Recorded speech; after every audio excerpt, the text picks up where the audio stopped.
I'm Steve Campbell. I'm the tennis director here at the Kapalua Tennis Garden in beautiful Maui, Hawaii. It's a great day for tennis here.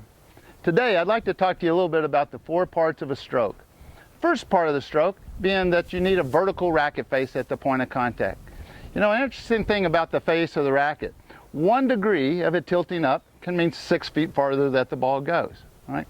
So we're kind of science-based here. We work in degrees and angles, and not that there's any wrong or right way to hit a tennis ball, but there's ways that are more efficient, and that's kind of what we're about.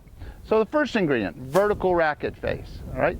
Second ingredient, and we talked about that last time, is that you want your racket as long as possible going out towards its intended target. All right? So that's the second ingredient. Third ingredient, low to high swing.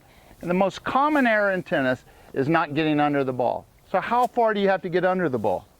Well, our research has told us that to be able to get under the ball, you have to be about 18 to 20 inches below it, and need to be coming up at about a 30 to 40 degree angle swing to be able to get topspin with a vertical racket face.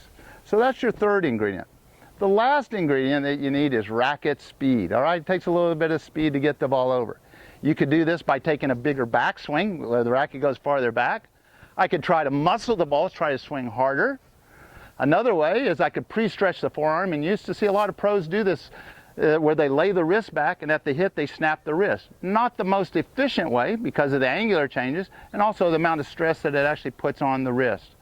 Our preferred way is to use a loop swing. So you start the racket up high, you let the racket drop. For every foot that the racket drops, you gain about 5 to 6 miles an hour racket speed. So when I'm playing, I like to feel like I just let the racket fall. So at a ball that's about 3 to 4 feet high, I have to come beneath the ball, all right, at about that 30 to 40 degree angle. If I do it with about 30, 40 degrees racket speed, I clear the net by about 4 feet, like that ball was right there. It'll land within 5 feet of the baseline constantly.